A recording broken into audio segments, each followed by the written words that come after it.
Hey, it's Randy from Voices, and today we're gonna build a very simple DIY vocal booth using some PVC pipe, some moving blankets, and some clips. I'm gonna make this booth out of 10-foot PVC, and I'm gonna make it 4x4x8.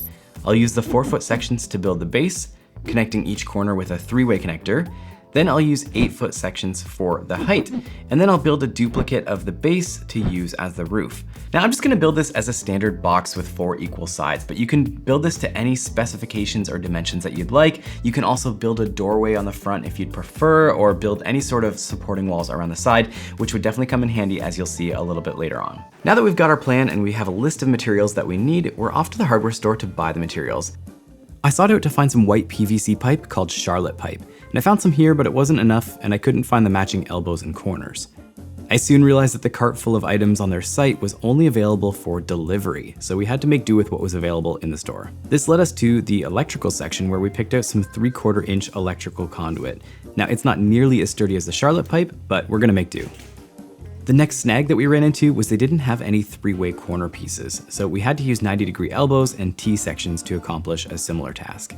Just a tip, you'll want to find the pieces that don't have threading on the inside. They're designed to be fastened with friction and some adhesive. An insider tip, get some adhesive. We didn't, and well, I'll let you see how that goes.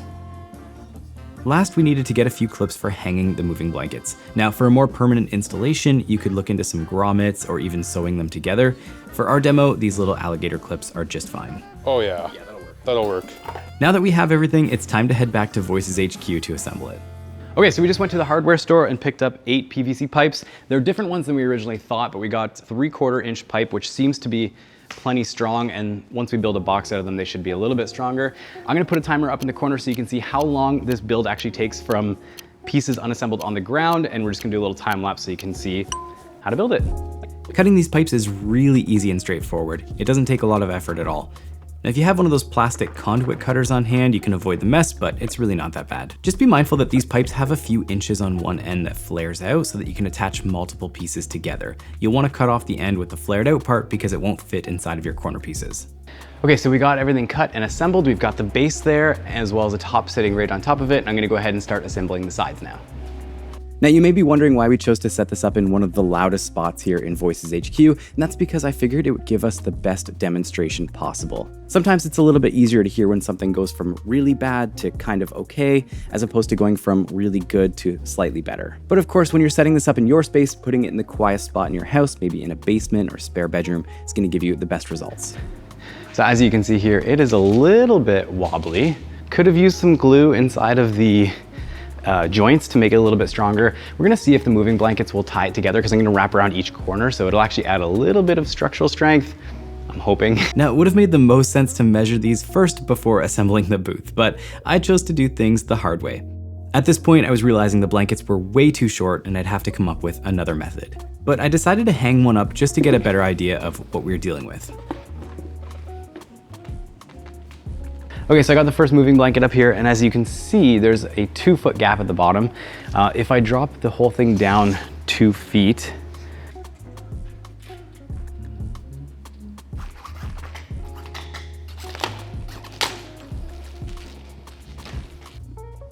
now I'm just going around and trying to stretch out the moving blankets as much as possible to hold the whole structure together. I'd recommend buying a bunch more of these little clips as they were really helpful for making the structure feel much more solid. Okay, so it is all ready to go.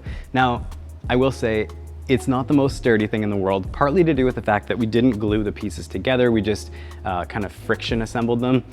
Once we put on the top piece, it did help a little bit, but the whole thing likes to rack back and forth a little bit. So this will do for today's demonstration. I've got 6 moving blankets up here, I believe 4 on the sides, 2 on the top, and I have actually 1 down on the ground here as well, just to help with some of those reflections. My first observation is that it does nothing for the fan noise coming from the refrigerators, but it does help with some of this echo in this space. Okay, so we're ready for the first test. I got my copy here. We're gonna go ahead and read with the booth, and then we'll compare without.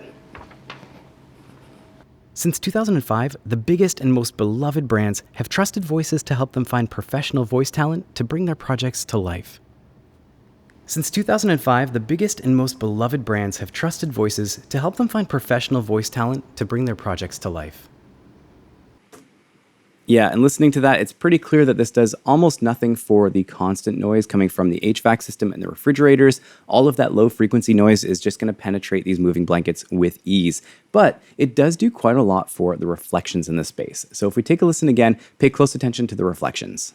Since 2005, the biggest and most beloved brands have trusted voices to help them find professional voice talent to bring their projects to life. Since 2005, the biggest and most beloved brands have trusted voices to help them find professional voice talent to bring their projects to life. I think this is a great distinction between sound treatment and soundproofing. Well, this is maybe sound treating our space a little bit. It's taming some of those reflections. It's doing almost nothing for soundproofing. So if you're looking for a soundproofing option, this is not the best solution. Okay, now let's chat about the cost and what I might do differently if we were to build this again. So this is all in Canadian dollars, but we used 10-foot conduit. These 10-foot sections, we bought 8 of them, and they were $9.95 each, total $79.60. For the 3/4 inch tees, we spent $14.96. And for the 3/4 inch elbows, we spent $15.92. And the spring clamps, about 8 of them here, and these were also $15.84, brings us to a grand total of $126.32 Canadian before taxes. Now the moving blankets I brought from my own storage, but I purchased them from Amazon a couple of years ago. I think I got 8 moving blankets for around $100. So that brings our total to $226.32 Canadian, or equivalent would be about $167 US. Now, if you can find the corner pieces that have 3 different PVC pipes coming out of them, those are probably gonna give you a much sturdier build than what we did using the elbows and then tees. Because we had the tees on the same side, the whole booth tended to rack a little bit. Now, if I were to build this again for myself in a more permanent setup, there are a couple considerations that I would want to take into account. One is maximizing the height and making sure that I'm getting moving blankets that are the right height for the walls. I'd want something that's like 7 feet tall if I could swing it. Another thing is buying a few more T-sections and adding in a support rail through the middle of the booth. I think that's really gonna help improve the structural stability of it because ours was a little bit wobbly. And of course, some lighting up above would make it so much more comfortable, but you can use lamps or anything that you have on hand. Other than that, it was pretty simple to build. I hope that this video was fun to watch. If you wanna see more home studio tips, check out this video right here. As always, happy auditioning, and we'll see you in the next one.